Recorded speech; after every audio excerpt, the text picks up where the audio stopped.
Motion वाले chapter का question number 5 देखिए क्या कह रहा है। ड्यूरिंग एन एक्सपेरिमेंट, एक प्रैक्टिकल के दौरान a signal from a spaceship reached the ground station in 5 minute. ध्यान दीजिए, कहाँ से स्पेसशिप से ग्राउंड स्टेशन पर एक सिग्नल पहुंचा। कितने समय में? 5 मिनट में। कहाँ से पहुंचा? स्पेसशिप से, ठीक है, नहीं अंतरिक्ष से कहाँ पर? ग्राउंड स्टेशन में पहुंचा। ठीक है, कितने समय में? 5 मिनट में। टाइम 5 मिनट है। ठीक है, what was the distance of the spaceship? क्या डिस्टेंस होगी कह रहा है स्पेसशिप किसकी? What was the distance of spaceship from the ground station? Spaceship की ग्राउंड स्टेशन से डिस्टेंस कितनी होगी, या इसकी अंतरिक्ष की उस ग्राउंड स्टेशन से दूरी कितनी होगी कह रहा है। डिस्टेंस से पूछ रहा है। टाइम कितना लगा उस इंफॉर्मेशन को आने में? 5 मिनट लगा। The signal travels at the speed of light that is 3 into 10⁻8 metre per second. जो सिग्नल आया, कहाँ से आया सिग्नल? स्पेसशिप से। कहाँ आया? ग्राउंड स्टेशन में।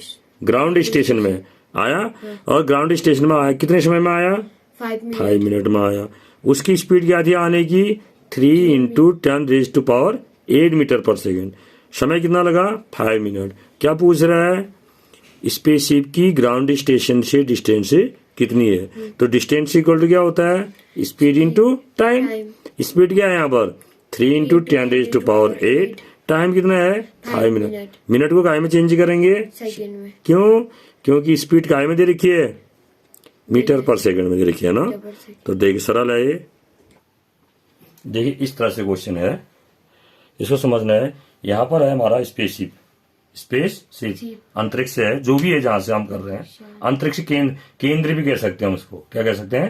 अंतरिक्ष केंद्र, है ना। और ये यहाँ क्या है? ग्राउंड स्टेट है। अब जो सिग्नल आएगा ना बेटा, वो सिग्नल एक स्ट्रेट लाइन में आएगा। ऐसा नहीं कि वो टेढ़ा मेढ़ा मूव करेगा, सीधे आएगा सिग्नल। ठीक है, तो स्पेसशिप से ग्राउंड स्टेट में जो है हमारे क्या है, स्टेशन में क्या आया? ग्राउंड स्टेशन में एक सिग्नल आया। वो जो सिग्नल आया उसने टाइम टेकन, उसने कितना समय लिया? 5 मिनट। मिनट को हमने काय में चेंज किया? सेकंड में। तो कितना आया? 300 सेकंड।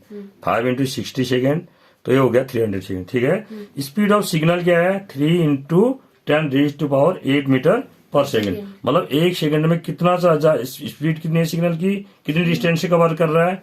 3 into 10⁸8 metre. तो इनकी डिस्टेंस क्या कह रहा है? तो किसकी डिस्टेंस?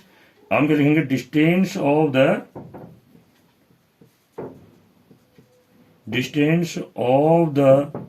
Ground station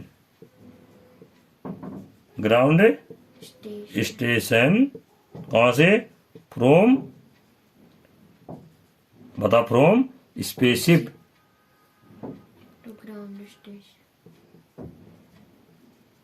to. क्यों लिखेंगे? Distance of the ground station from spaceship. कितनी डिस्टेंस होगी? इक्वल टू क्या होगा? डिस्टेंस इक्वल टू क्या होता है? Speed into time. बिल्कुल, इसको ध्यान दो, स्पीड इंटू टाइम। इसमें कुछ नहीं है। इसमें एक तो है आपका कि इसको समझना है क्वेश्चन को, दूसरा इसमें टाइम को सेकंड में चेंज करना है। स्पीड आपको दे रखी है, ये पूछेगा स्पीड ऑफ लाइट क्या है करके, क्या है? 8 मीटर पर सेकंड। हाँ, इसको ध्यान रखना है। स्पीड ऑफ लाइट भी है, कभी कभी क्वेश्चन में आता है कि what is the speed of light. याद रहेगा, जो लाइट की स्पीड होती है क्या होती है? 3 into 10⁸8 मीटर पर सेकंड। तो स्पीड कितनी है? देखो यहाँ पर कितना हो गया? 3 into 10⁸8 इतना मीटर पर सेकंड है। टाइम कितना है? 300 सेकंड। कितना? 300 सेकंड। कितना हो जाएगा ये? 3 3 जा 900 हो जाएगा। ये मीटर पर सेकंड है ना, तो ये देखो सेकंड कट जाएगा। 900 into 10⁸8 मीटर हो जाएगा। आ रहा नहीं समझ में? अब देखो इसको हम क्या लिख सकते हैं? 9 into 100 भी लिख सकते हैं, इंटू 10⁸8 मीटर पर सेकंड। क्यों हुआ? अब तो ये सेकंड से सेकंड कटे मीटर हुआ, डिस्टेंस है ये। इसको हम 9 into 10⁸8 मीटर लिख सकते हैं ऐसा। फिर कितना हो जाएगा ये? 9 into 10 मीटर। ये एक प्रकार का ये स्टैंडर्ड फॉर्म हुआ। किस रूम में लिखेंगे हम? 9.0 into 10⁸10 मीटर। इतनी डिस्टेंस होगी। स्टैंडर्ड फॉर्म किसको कहते हैं? नंबर केवल डेसिमल से पहले एक ही नंबर होना चाहिए, ठीक है। और अन्य जो वो होंगे वो किस में लिखेंगे हम, पावर में लिखेंगे, 10 पावर में लिखेंगे ना। तो इस तरह से जो लिखा जाता है इसको बोलते हैं स्टैंडर्ड फॉर्म। स्टैंडर्ड फॉर्म, ठीक है। हिंदी में बोलते हैं मानक रूप। तो आ गया समझ में, ऐसे इसको निकालेंगे, ठीक है।